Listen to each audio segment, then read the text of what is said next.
you would, tell me your full name Bulus Aziz Ajlouny, and your date of birth.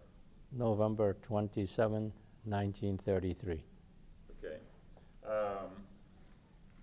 You know we're videotaping this, and do we have permission to use it however we need to use it? I have no problem with that. I'm going to ask you a couple of questions. Feel free to answer how you like, whatever comes to mind, or if you go on a tangent somewhere, you can keep going, okay, and we'll get back to the questions later, okay? No big deal. So, you were born in, were you born in Ramallah? Yes. And tell me a little bit about where you were born, what house, where you live, things like that. I was born in Ramallah. I don't know what house, because we used to rent space, and I remember 1, 2, 3 locations as a young boy that we lived in Ramallah. Were they all in the same neighborhood? When you say neighborhood, Ramallah is a village, so it didn't make any difference Well, what neighborhood as such, well, because we all went to the same school. same school. Did you live close all- to the all us- menorah, the cemetery, All us poor folks went to the same school. The ones that had money went to the Friends. Well, tell me what you remember about, you remember anything about the first place you rented? Not much? No. Okay, not how about the other houses?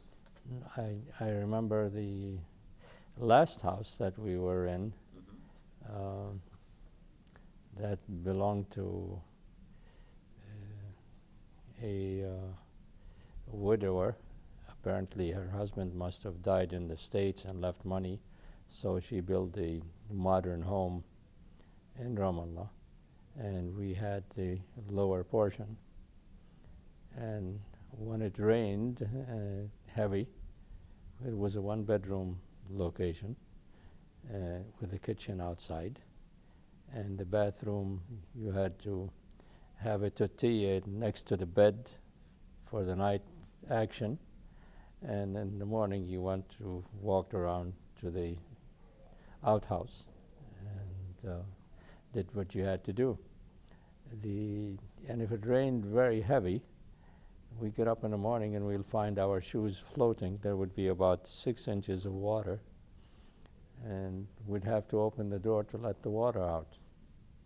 So, but it was if you ask me if I would do that again, I personally would want to relive my life for the first 12 years. And so this house, obviously no indoor plumbing. No indoor plumbing. And have electricity or no? No, it was the gas. The gas, kerosene. Kerosene. Lamps. Yeah, kerosene lamps. Now, that was up until you were 12, did you say?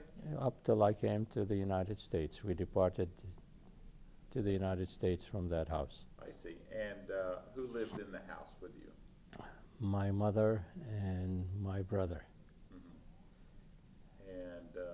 And your father at the time Was in the United States. Was in what part of the U.S.? I think he was in Michigan. Okay. And but if there was another house, I think it belonged to the Harbs that I lived in, and my sister was at that time alive, and my mother, I, and my younger brother lived in that house. That was before that was the middle house?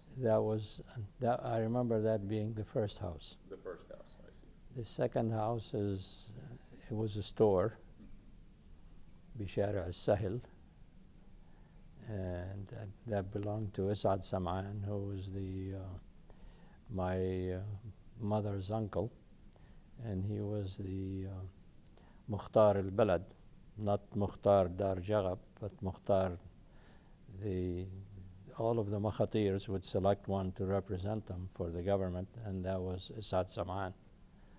And we lived in his store. It wasn't a home, it was a store. And this is at the time my sister died in that house, and they had the funeral, but they wouldn't allow me to attend the funeral. And that house, that store was on one of the main streets, I guess? Shara Sahel. And what do you remember about your grandparents? From which side? Well, both sides. Who was your father's, both grandparents? Who was your father's side? My father's side, my Sido Aziz, who I'm named after, Sido Bulus, I'm sorry, who I'm named after, was in the States. And Sito Labibe was living in the house that he built. And she was a student of the German schooling, very strict, very clean, did not wear the tope. She wore the normal dress, and she brought her children well disciplined and well guided. In fact, there was 3 aunts that I had. One of them was married to a harp, Victoria. She married into Dar Salam. And another, Maria, was also married to a harp, Dar Salam. And the third one was married to someone from Jordan, Matarwi, and of course my dad. And I remember Dad very faintly because he came to the United States, I believe, in 1936, 37. So I remember him faintly. And we lived with our mother in Ramallah. And the grandparents from the mother side, my grandpa was deaf and mute. What was his name? Isa Isa what? Jagab. He was the brother of the mayor. And I used to spend my summers with him في العزبة بالتين for maybe 1 or 2 months. And I never believed that he was deaf as a young boy. And I had to speak to him by sign language. It's his own sign language. And I remember lighting up a firecracker while he was on the ladder picking up the figs. And there was no movement at all, so I knew darn well that he was deaf. But as a young boy, I just couldn't imagine that he did not hear anything. And he was a farmer, and I enjoyed being with him on his farm, especially Bilazbe in the summertime. And we developed a close relationship, even though we could not communicate. He had 3 daughters and 3 sons. My mother was the youngest, and Ziyad Shamiya's mother was the oldest, Maria. But I don't know why, but he favored his younger daughter's children. So we were the favorites for him. That's something I had no control over. And he used to have a donkey. And when it came time to pick up the olives, I would go with them, basically to bring the olives back to the press. And I would volunteer to walk the donkey, because you couldn't ride the donkey because he had the load of the olives on him. But I would volunteer to walk the donkey to the press in order to ride the donkey back to the to the olive farm. And if I had to do it again, I would be very happy to do so. So you spent a lot of time in I guess they had figs and olives? They had figs and olives, yes. And olives. So you spent like the summer helping? Yes. And that was pretty typical of a lot of families that had the figs and olives? Yeah, most of the Ramallah people prior, I believe most of them were farmers. The only exception to that would be the Ajlouny family. The Ajlouny family had carpenters. My father was a carpenter. His cousins were blacksmiths and shoemakers and various other trades, teachers. Ajlounys became the first, I believe, doctors in Ramallah as well. And the first principal, the Ustaz Mahfouz Ajlouny, became the first principal of the schools in Ramallah. The rest of the families, especially Dar Ibrahim and Dar Harb, and had lands. As I was told, and I don't know how true, is that the Ajlounys came into Ramallah and they were added to the Jagab family. They were not part of the Jagab family, but they were, the Jagab family absorbed them and they gave them lands that nobody wanted at that time. And some of those lands turned out to be very valuable at later dates because they were outside the city. But, you know, that's the way the cookie crumbles. Well, now so you said your grandfather on your father's side was already in the States, so you didn't know him while you were in Ramallah. No, I knew I had a grandfather, and he used to send us gifts from America.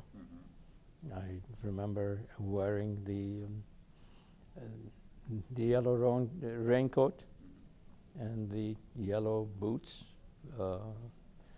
that Grandpa would send to us as children. And of course, you know, my mother brought, she brought two girls first. My mother was married at 13. And she brought the first girl who died because she didn't know what, you know, childbirthing was all about. And the second girl died at the age of 9. He, when I was born, he wanted to know that it was a son. So they had to take a picture of me with my sister standing next to me, showing my testicles. And I still have that picture at home.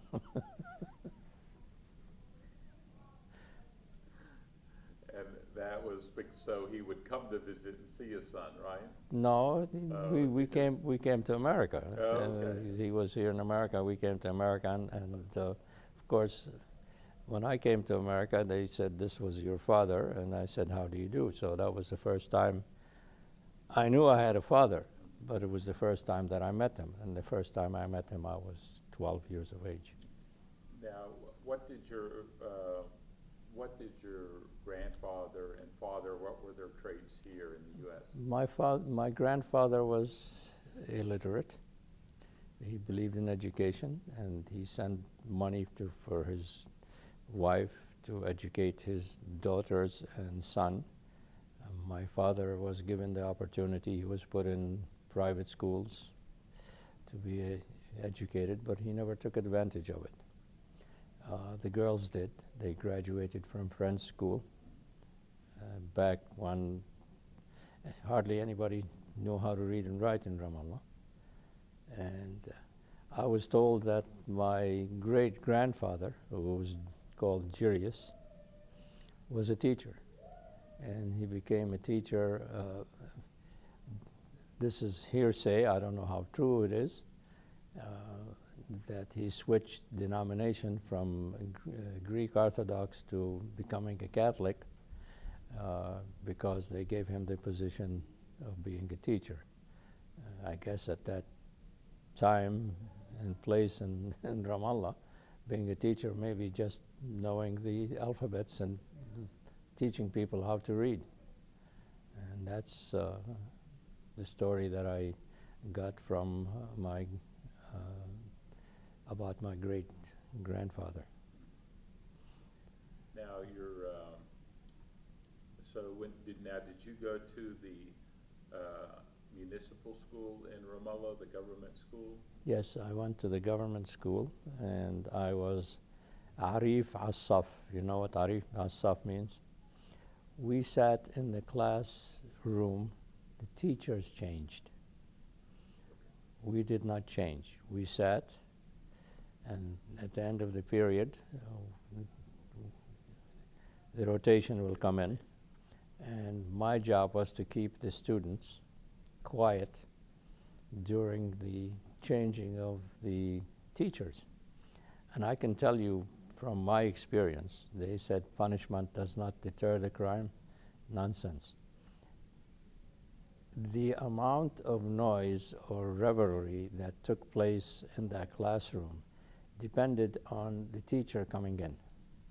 If the teacher coming in was quite disciplinarian, and one of them was quite disciplinarian, was Ustaz Abdullah Mughanam. His son was in our class. His son was Adil. And we used to feel sorry for Adil because most of us in the class were without fathers. The fathers were all in America. And Abdullah, the Ustaz Abdullah, would use his son as an example. If he did anything wrong, he really punished him quite hard to let us know that he has no preference and you guys better behave yourselves. If you don't, you're going to get it. And we used to behave ourselves quite well when he was the teacher coming in. And another teacher that was coming in was quite disciplinarian was Saba Sahuriye. Both of these teachers are dead, may God rest their soul. And the teacher that was loose was Ustaz Faris. And Ustaz Faris, if he was coming in, that classroom was a shambles. It just, every free-for-all. Because no matter who I put, my job was to put the name of the rowdy students on the blackboard, and when the teacher came in, they opened their arms and they got hit. And but when Faris came in, no matter how many names I had on the blackboard, it didn't make any difference. He erased them and continued with the class. So in the end, I quit even putting names on the blackboard. And the student body used to call me Al-Khityar, the old man. Yeah. That was my nickname between them. And there was about, if my memory was correct, it was closer to about 60 students in the class. So when they say class sizes are too big when they're 20, I disagree with that. It depends on how the teacher conducts himself and how the student body behaves in that class. We all behaved quite well. Ramzi, I noticed, I met one of my classmates here yesterday. Uh, Ramzi Bateh is one of my classmates.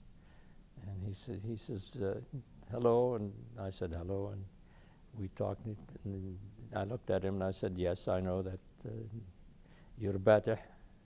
And I asked him, there was another Bateh, Tabanje, it means fat. And I said, what happened to him? And he said he died. And he says, what was your name again? I said, you should remember, I was the Arif Asaf. He says, yes, but I forgot. And I said, my name is Bulus. He said, oh, yes. Well, that was in, if you were 12, then you only went, To what the grade? You went through 6th grade or No, 5th fourth. grade? Fourth. 4th grade.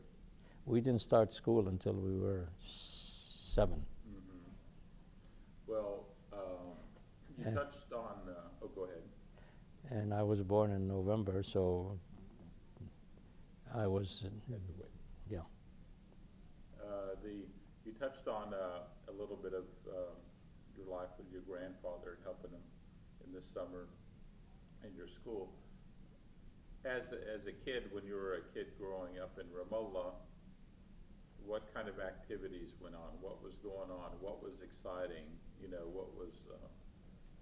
Exciting. We used to play football, and our goalpost was a couple of stones on this side, another couple of stones on that side, and we played football in the streets. Of course, there weren't that many cars going around at that time, so you had the street to yourself, basically, and that was the basic activities. Other activities we would have, we would make our own airplanes and fly them during the windy season.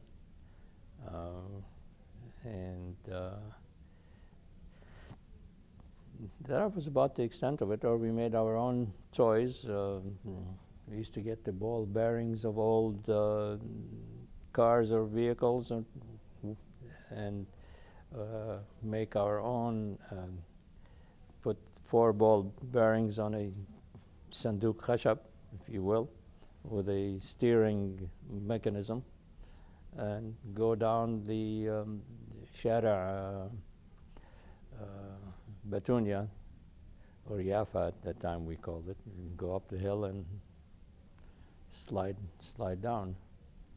And for mischievous acts, if you want mischievous acts,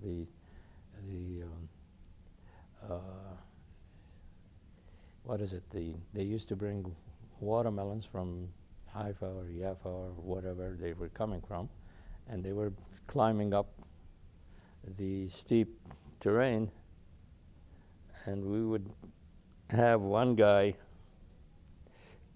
climb up from the center, climb into the truck, and pass watermelons to us, and we would put them on the street so the driver cannot see us from either side of the mirrors. And when he's out, gone, we would take the watermelons and keep them to ourselves. So there was mischief between us. And it was basically not mischief to be destructive. It was mischief to be something to do or something to have. And of course, the Ramallah had its own fruit trees and fig trees and so forth. And I remember quite well, there was a woman from Dar Abd al-Nur. She had a real large fig tree right in front of Ziada Shamiya's home, and she used to sit underneath the tree, and the tree was so big that it extended onto the street on both sides. And as young children, one guy would keep her busy while the other guy stole the figs, if you will. But it was a challenge for her, basically, that she couldn't prevent us from taking what we wanted to eat. It wasn't for us to sell or anything else of that nature. It was just, okay, we have some ripe figs here, let's have some. It was a challenge. It was a challenge. Now the Ramallah at the time, some of the roads were paved, the main roads, Yes. stoned. What were they? There were sidewalks. Describe it. No, there was no sidewalks as such. There was, if you had one or two cars pass by in Ramallah during the day, then you were lucky. So the road, the Jaffa Road, was the one most frequently used. When I say most frequently, there was no need for us going, crossing the street to stop on the corner and look left and right. You knew that they were coming. Now let's see. So when you say you're 12, and what year did you come to the U.S.? 1946. 46. Okay. You're probably still a little young to remember. Did you remember anything about any tensions of things that were brewing up or anything like that? When you're 12, probably not. But did you recall anything that had to do with any? Arab-Israeli conflict? Yeah, pretty much. I mean. No, we knew that, or you overheard that there was problems, but none was going on. But I knew that after I left, I knew Ramallah had their own security forces. I think the people that were there during that time can give you a better explanation than I can.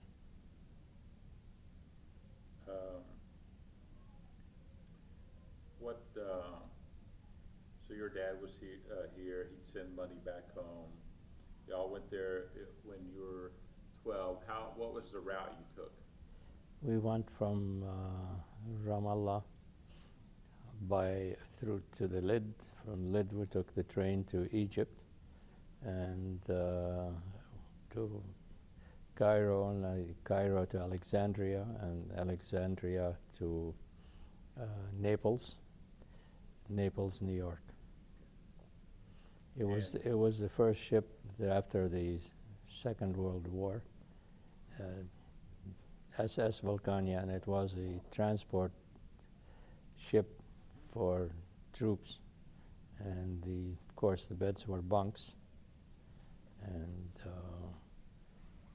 it took us about close to a month between first embarking and disembarking, with almost a month period. Did you have any, did you know you were gonna go overseas any time before that, or just came up, we're going, or? No. We know that our father wanted us to come to the States, but the war ensued, and my father became a soldier for the U.S. Army, and waited till the war was over, and we were summoned, and we came. Was your father deployed anywhere when he was in the Army? Not that I know of. And so you all came to New York.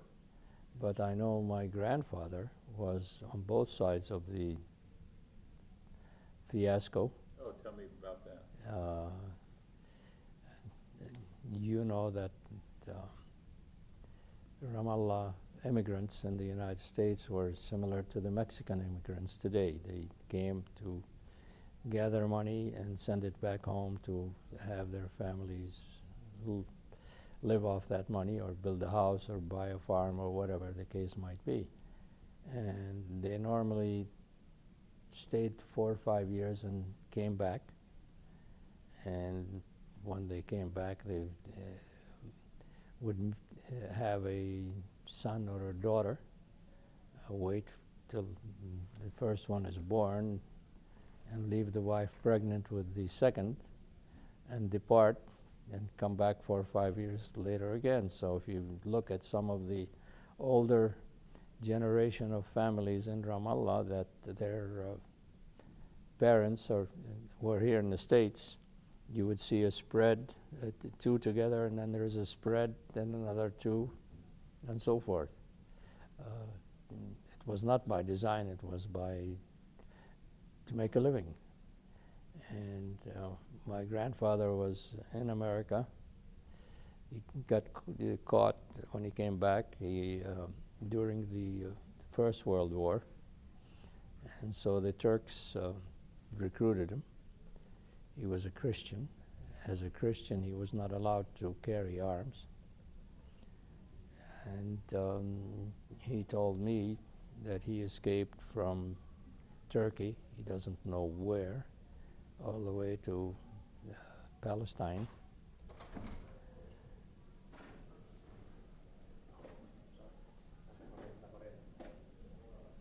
And came back to the States.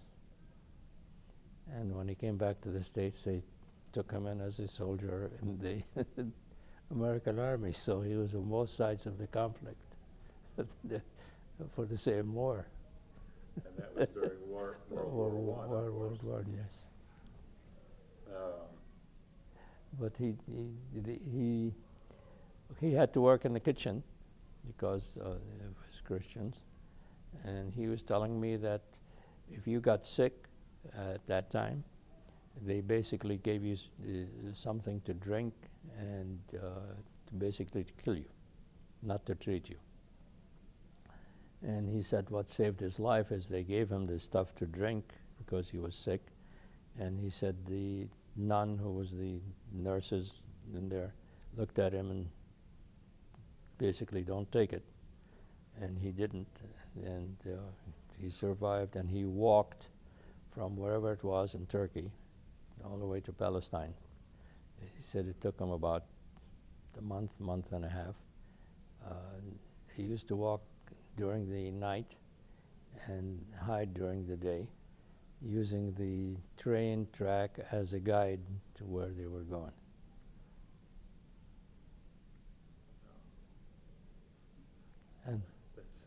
And some of them say they had it rough. They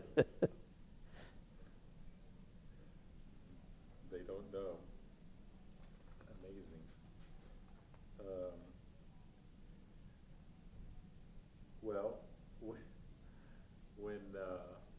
when you all came to the States, you came into New York, and is that where your father was in New York? No, my uncles were in New York. Your uncles.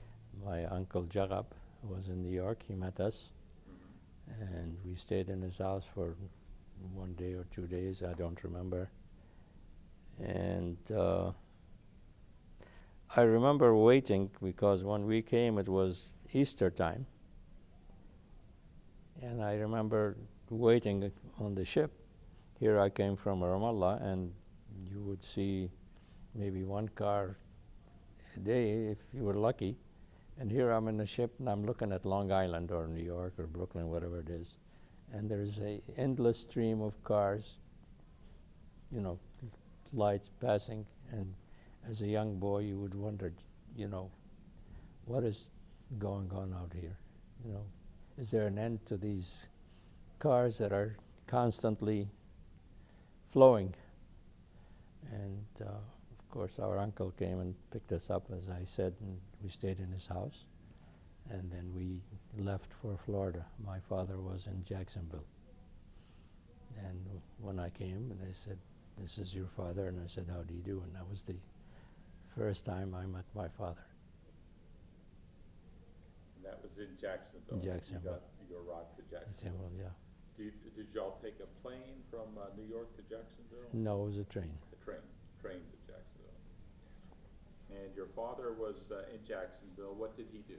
What was his? My father's profession was a carpenter, but he had a restaurant on Main Street. What was the name of the place? I can't recollect, but I recollect washing dishes in that place, where I had to put a milk crate to reach the sink so I could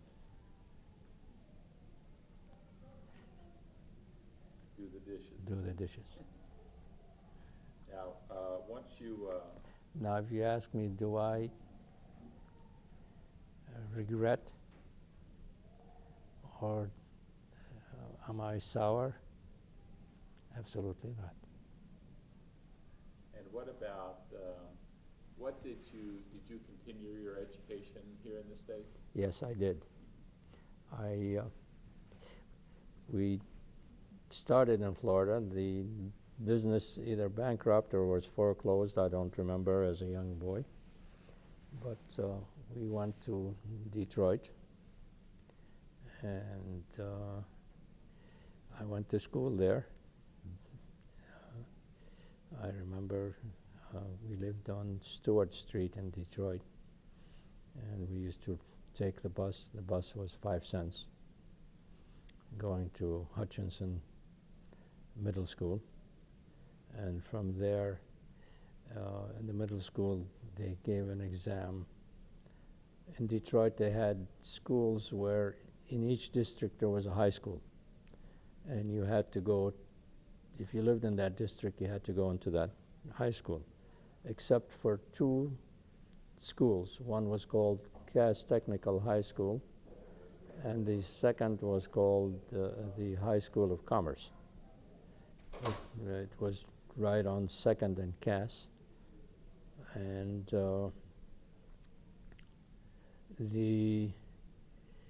you had to qualify with an exam in order to go into that school, because it was open to all the student body from Detroit, provided you met certain criteria.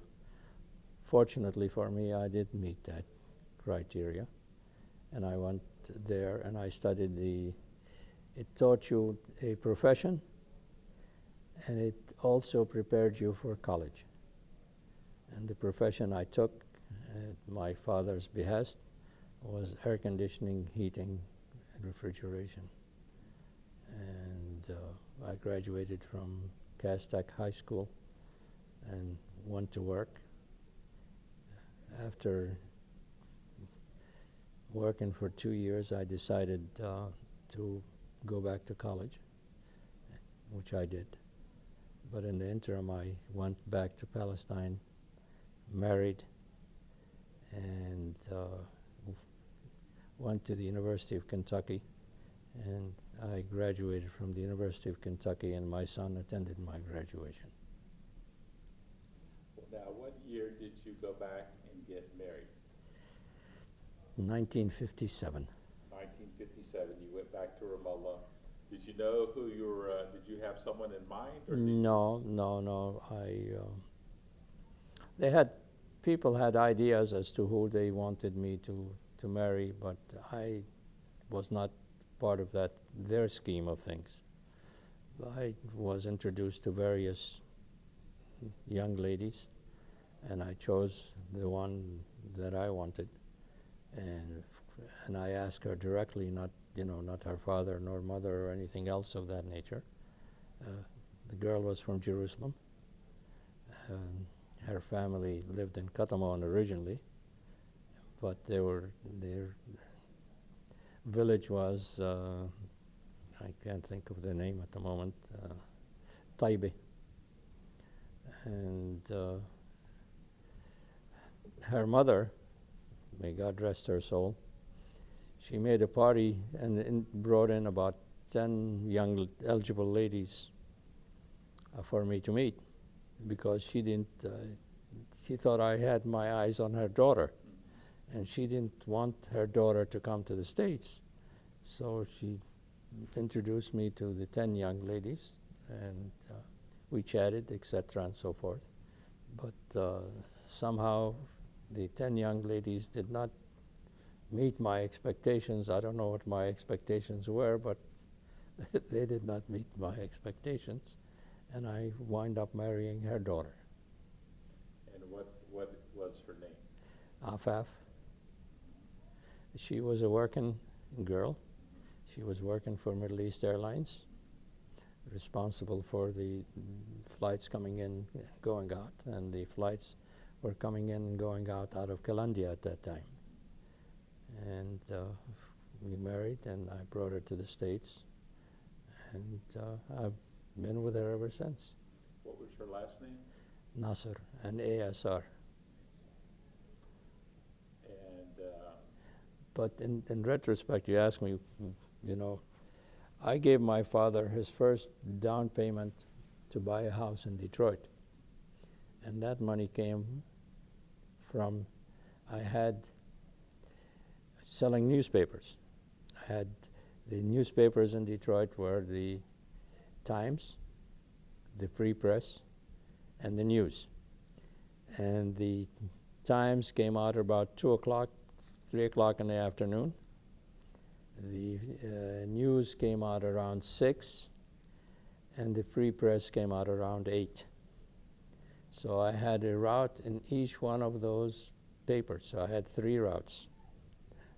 And the difficult thing was when it came time to collect money, not to mix one with the other. Let's say that you subscribed or you were receiving the Times and the Free Press, or you were receiving the Times and the News. So when I came to collect for the Times, you know, I'd ring the doorbell, we would collect money for the Times, and then I come back, after I finished collecting for the Times, I come back and collect for the News or the Free Press. And the guy would look at me and he said, "Didn't I just pay you?" I said, "Yes, you did, but you paid me for one paper, and I'm collecting for the second." And of course, the money, the nice thing about it was the paper was 5 cents each, so you were collecting 25 cents. And the Sunday paper was 15, so 15 and 25 was 40. So most people would give you the 50 cents and tell you, you know, keep the change. So we were making the extra 10 cents tip. Not most people, not everybody. And from that, I saved about $600. And we bought our first house in Detroit. And the house was $4,500. The down payment was $600, and I gave Dad the $600, and we bought our first house. and that was, what year was that? That's after you came up from Jacksonville? Yeah, that was Jacksonville. That was somewhere in 40, either 50 or 51. Now, when you say your first times you came to New York with the Jacksonville, you were 12. What was in being in Jacksonville, say, what was your feeling at 12 just coming from Ramallah? Do you have much? No, we did not speak proper English. Mm-hmm. We were being made fun out of. Some children had sympathy towards us. Some had animosity, but you moved with the times. You know, this is what was, the deck of cards was thrown us, and you don't sit down and cry, you do the best you can for the time you have. And once you, of course, got to Detroit, there was you had some, at least probably some Family. relatives, Yes. family here Yes. in Detroit. And as a youngster, do you remember those days of with your cousins or with family members? Oh, definitely. We were young. Nadim is my age, you know that, a little bit older than I am. Kareem is obviously older, and maybe a year or so. But at that time, the Ajlouny family would meet in somebody's house once a month. So all the cousins and relatives would get to know each other. And the rest of the Ramallah people in Detroit say, why can't we do the same? And from there, the thought of establishing the American Ramallah Federation came into being. Nadim was one, I was another, Kareem, Mufid Harp. May God rest their souls, Ghanam, and also the other gentleman, he just died about a year ago. I can't think of his name at the moment. He was in charge of the educational fund, secretary. Do you recollect what his name was? Anyway, and that's how the Federation came into being.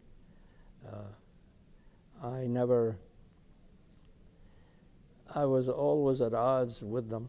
I was the odd man out because they had their own set patterns of things, and I did not agree with their patterns, and I still fight with their patterns. You've probably seen that all through the years, because you either, if you have a structure, you run the structure the proper way, and you abide by the rules of the structure, and there is no hanky-panky, and the elections were hanky-panky at the beginning, as you will imagine, and I just was never part of it, and resented it, and never ran for any office.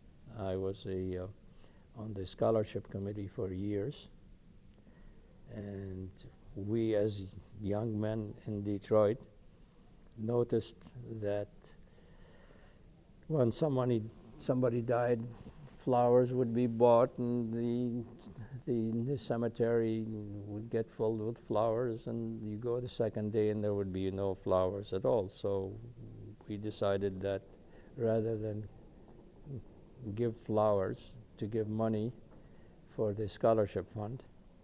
And so that's how the scholarship fund began to grow. Unfortunately, the younger generation did not follow through, and now they're taking that money. There's still money given to the, I don't, let me retract here. I don't, if somebody dies that I care for, I give money on his roho to the United Palestine Appeal, rather than give the flowers and send the deceased family a note that I've donated money on his roho for the poor. And that was the case, but now, unfortunately, and I don't know why, they give this money to the deceased family. I don't think there's any family in America now that cannot afford to bury their own. And these are the things that irked me about the Federation and so forth, and I just refused to partake. When my father died, the money that was collected, I think it was $7,000, I gave it to the Federation.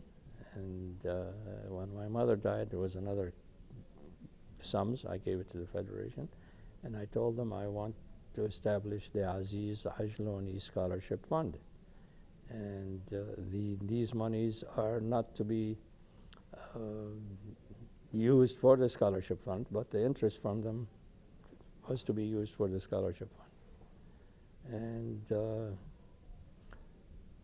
believe it or not, my father's been dead for 20 years. I've increased that sum to maybe about 50,000. Today is the first day that they acknowledged the Aziz Ajlouny Scholarship Fund in writing, and now they will abide by the wishes of the donor that this money goes to X college for Y profession. Before, they never did that, and I just stopped giving them funds or anything else of that nature. I worked all of my life. I am 79 years of age, as you could see, and I still work.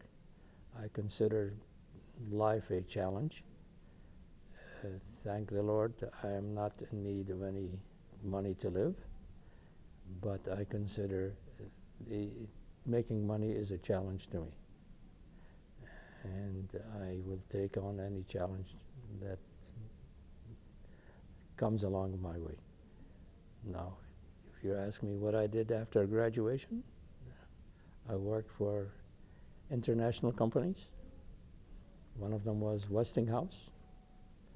I was the service manager for the international division. And then I went to work for Worthington and Carrier corporations, all in the international division as a service manager. And I used to travel all around the world, taking care of air conditioning equipment, etc. And I stopped doing it when I came home one day and I was walking in the front door, and my oldest son said, "Hi, Dad, when are you leaving?" And here I'm just walking in. And the reason for that is because I used to come in for a week or so and then had to go to another country. Fortunately for me, I've seen almost every country around the world, thanks to my profession and my job. And then when he told me that, I stopped and I established a division in New York. It was a division that was called Kinney Mechanical Maintenance. It was a division of Warner Communication. And this division took care of the mechanical, electrical, plumbing needs of high-rise buildings. Some of my clients, and I established a total. There was no action in that division. I established every single one of the customers, or I obtained every single one of the customers. Among my customers were the World Trade Center. The 2 towers that came down were under contract to my company. And First National City Bank in California, the Bank of America in Paris, the Montparnasse. I was a consultant on many large projects. I don't think I should not be blowing my own horn in this interview, so I would stop at this stage. That's quite all right. It's part of the history. Yeah. It's part of the history.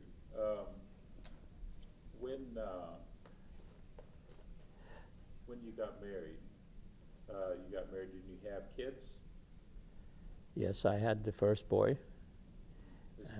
His name? I named him Aziz after my father.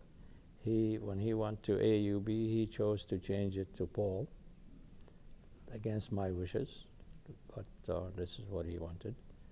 And there was a spread of 7 years. Couldn't afford to have a second person to feed, and brought in the girl. And there's 7 years spread between the first and the second. And then the last one, which was Omar, and there's a 3-year spread between them. So this is what happened. If you want the history, I can give you further, but I don't know how much time I have with your thing. Well, we have as much time until the next one gets here, so we have time. I established, when I went to school, my brother-in-law was a student with me. This is at University of Kentucky? Yes. And what caused you, first of all, to go down to Kentucky? Because I studied air conditioning, heating, and ventilating in high school, and I worked at it. And the only 2 schools that had that curriculum were Cornell University and University of Kentucky. Cornell being the partner of Carrier. I'm sorry. Carrier was a graduate of Cornell. Okay. So he endowed his college with that curricular to facilitate his business. Carrier's partner was a graduate of the University of Kentucky. So he endowed his college with a mechanical degree, but geared towards heating, ventilating, and air conditioning. And that's why I went to Kentucky. I was chasing the profession rather than the school. Okay. my brother-in-law was with me. He graduated, and he went also to University of Illinois at Urbana and got his master's. And when he finished, he said he wanted to go back home. I said, his name was Yusuf. I said, Yusuf, what are you going to do? He said, I'm going to teach. And he went there and taught. And he saw, at that time it was 67, the Israeli war. They asked him to become a spy on his students. He refused. And so they kicked him out of the teaching profession. And he came back to the States and he says, Paul, I want to open up a newspaper. And he said, I need your help.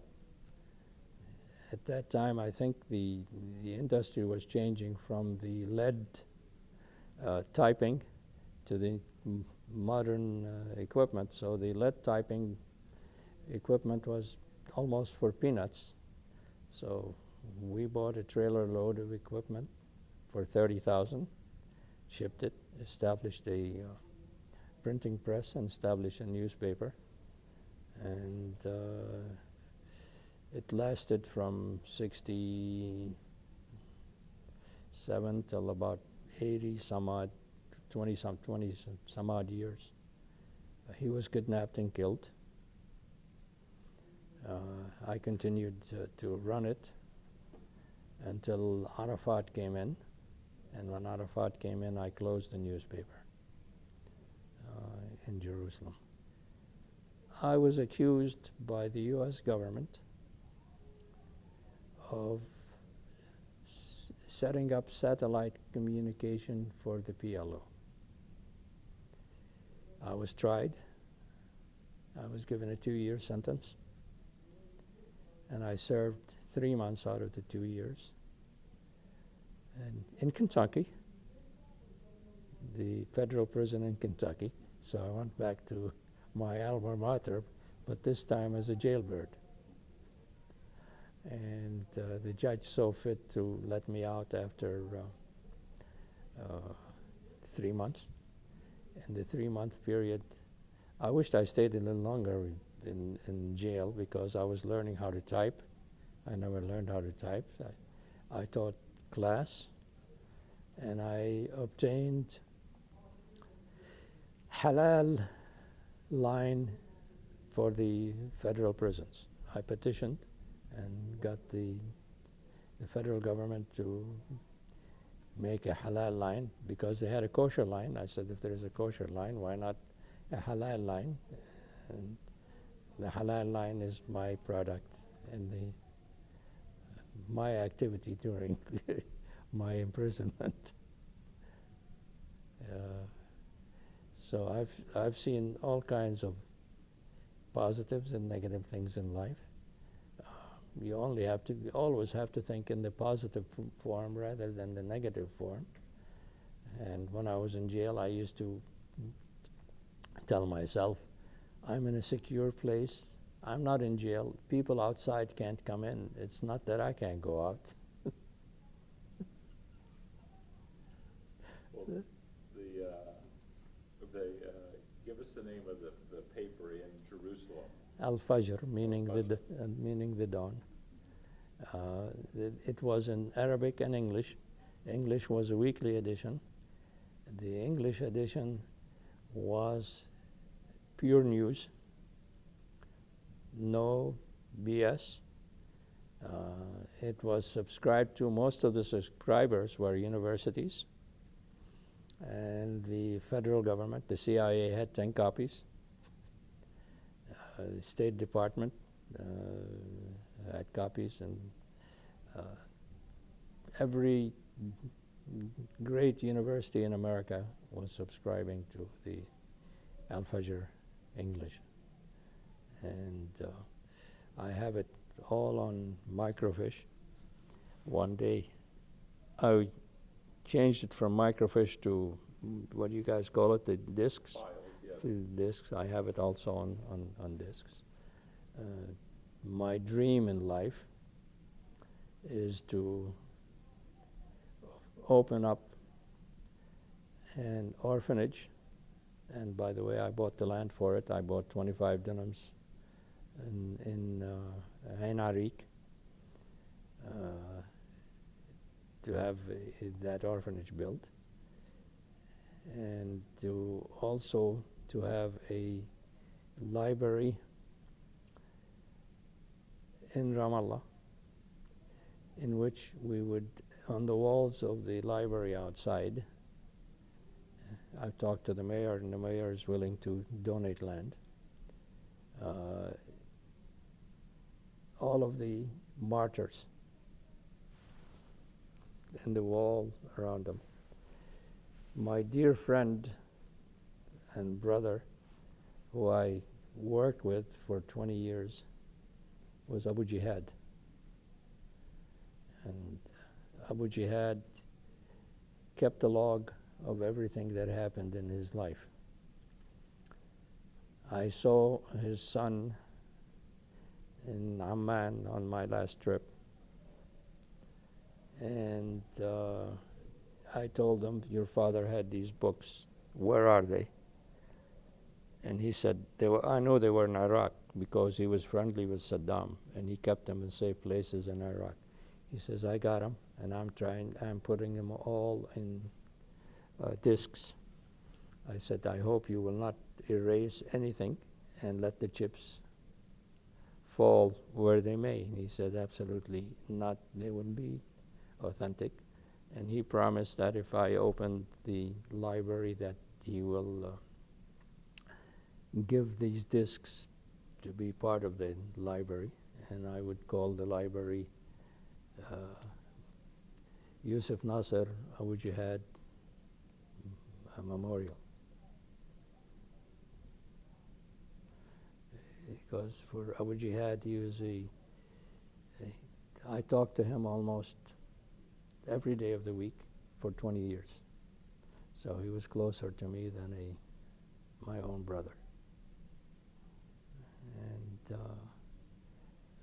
I feel that the Palestinians have ignored what he has done for the cause of Palestine. I also have a philanthropic vein in my blood. I established the UPA. You've heard of it? The reason I established the UPA is the company that I worked for, that I established, Kinney Mechanical Maintenance, was all Jewish. I was the only non-Jew as an officer of the corporation. And when I went to work for them, I told them, you must know in advance that I am anti-Zionist. I'm not anti-Semitic, because I'm a Semite myself. And therefore, if you have any objection of me being anti-Semitic, anti-Zionist working for you, speak your mind now, and I'm not the man for you. And they said, all our objection is to make a profit, and your philosophy and your belief are your own. I said, thank you, and we want to work on that. They used to invite me to the UJA dinners, UJA meaning United Jewish Appeal dinners, and I got the idea from them to establish the United Palestine Appeal. And I got a hold of the United Jewish Appeal Charter. Why invent the book if it is there? And where it said the Jewish people, I'd put down the Arab people or Palestinian people. The state of New York saw fit to reject my request for a 501c3 charter. I said, very good, thank you very much. Now, can you please reject the charter of the United Jewish Appeal? And they said, how come? I said, it's word for word, so you cannot be against one thing because it is Arab, and for another for it is being Jew. The people that worked on that, by the way, were Jonathan Kuttab. They used to work for Sherman and Sterling. And after Jonathan Kuttab was Assam Salah. I think you know Assam. And they formulated, and we finally got the charter, and I opened up offices in Washington, and our first president was Rania Salem, George Salem's wife, and from there we continued to function, and we've been functioning for almost 30 some odd years. We have an executive director in Washington. I am no longer on the board. My wife is on the board, not even under the name of Ajlouny, but under the name of Afaf Nasser, because Ajlouny was convicted, and I didn't want to tarnish the image of the organization. So I stepped down and put my wife in place. But I attend all the meetings and the functions of the structure. And it's in good hands with, I put in George Salem as the board member. I put Assam Salah as a board member. And of course myself was a board member, and then Afaf. So you can say we had controlling interest because it was a 5-member board. And the boys have functioned marvelously. They are still on the board. Assam still is, and so is George. And they are dedicated to the structure, and we hope to continue for it for a long time. The thing that I detest about Ramallah people, I came up the hard way. My father was not wealthy. I don't fault him for that. Excuse me. I'm very grateful to him for giving me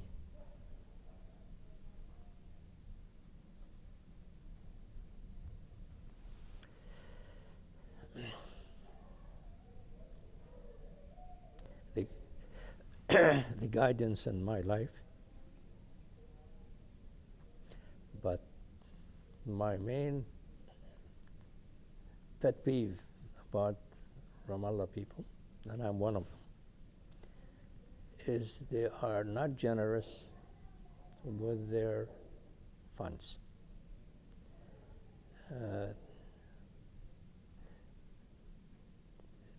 My wife has also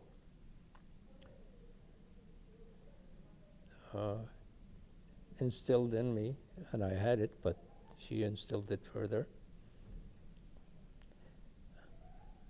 أعطي ربنا بعطيك.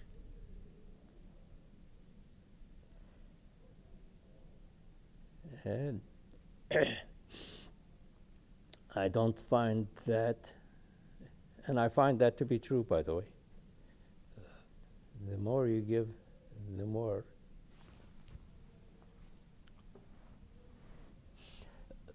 God or whoever he is provides. I don't find that in the Ramallah people. Unfortunately, I don't see it at all. And that bothers me, because I am a part of that community. They like to show off, but they don't like to contribute. Some of my cousins would say, تعال نسوي لك عزومة نذبح لك خروف. I said, but rather than ذبح لي الخروف, whatever the cost of the kharoof is, give it to the poor people. I don't need for you to show me that you have money and you respect me. You respect me by being generous to others, not to me. And I find that unfortunately missing in the Ramallah community. And I don't know why. Maybe I'll make a study of it one day, but I don't know why.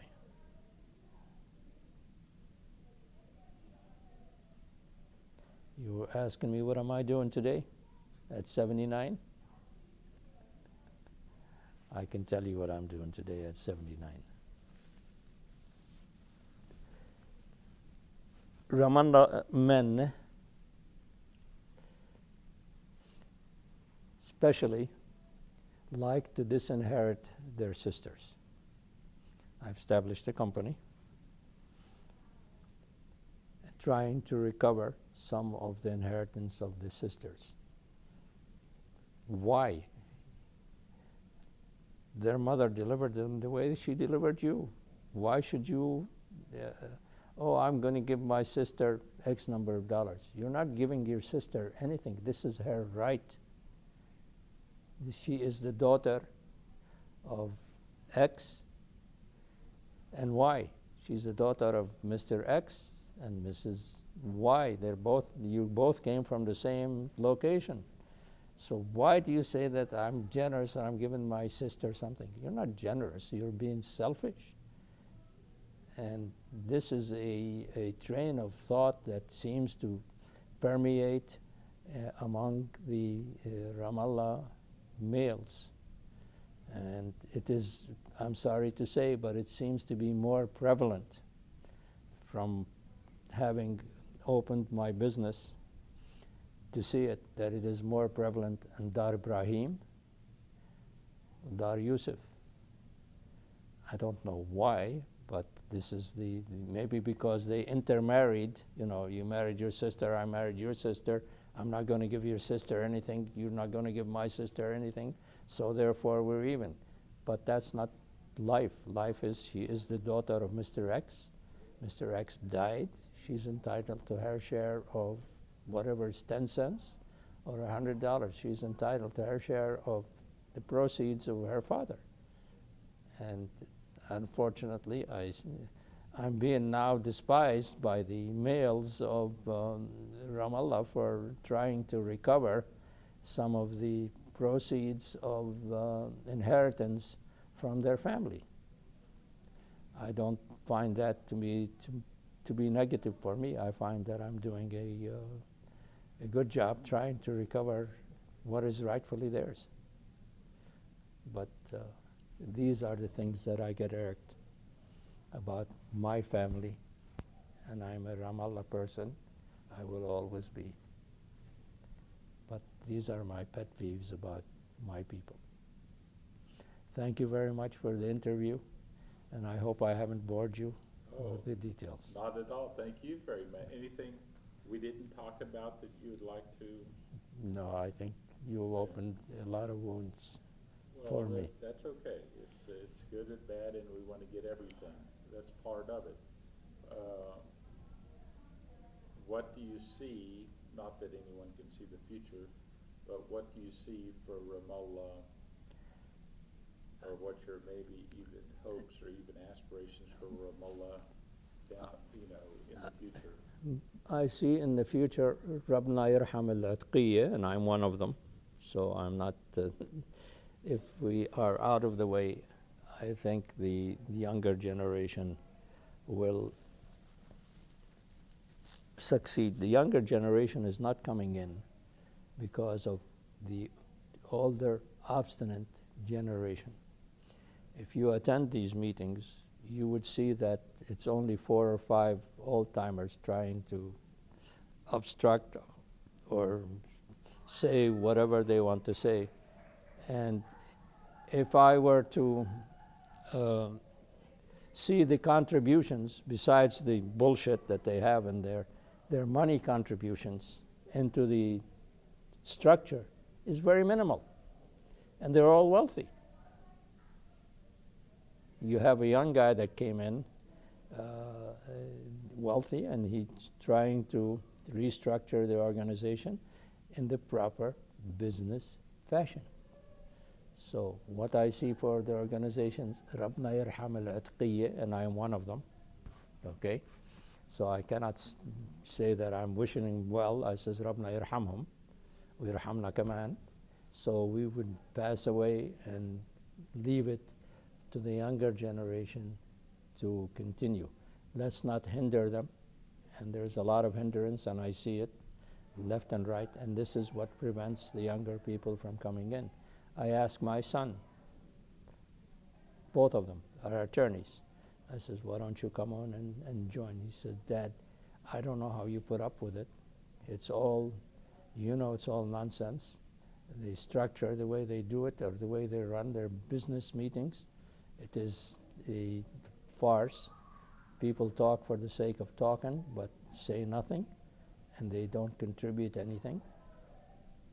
And you want me to come into these things? I said, wait a while, maybe things will change. And I hope things will change and the younger generation will come in, and we should encourage them, not discourage them. But we should encourage them with our donations, and there isn't any.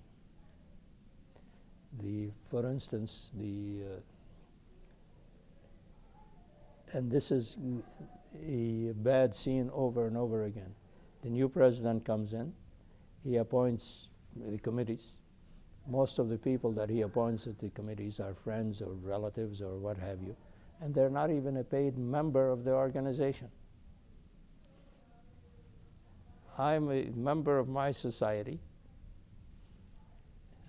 I'm a lifetime member. I'm a lifetime member of my alma mater. These things are a natural instinct of people. If you call yourself a Ramallah person, are you a paid member, or because you were born in Ramallah person, you think you are part of the federation? Federation comes in, it requires money. And that money, where is it going to come? God doesn't rain any money. It's going to come either from you, me, or investments, or what have you. And our people don't have that milk of kindness in their heart. This is my own observations, and I will speak about it to any group at any time. And if I am wrong, I would stand to be corrected. Well, thank you, sir. Thank you.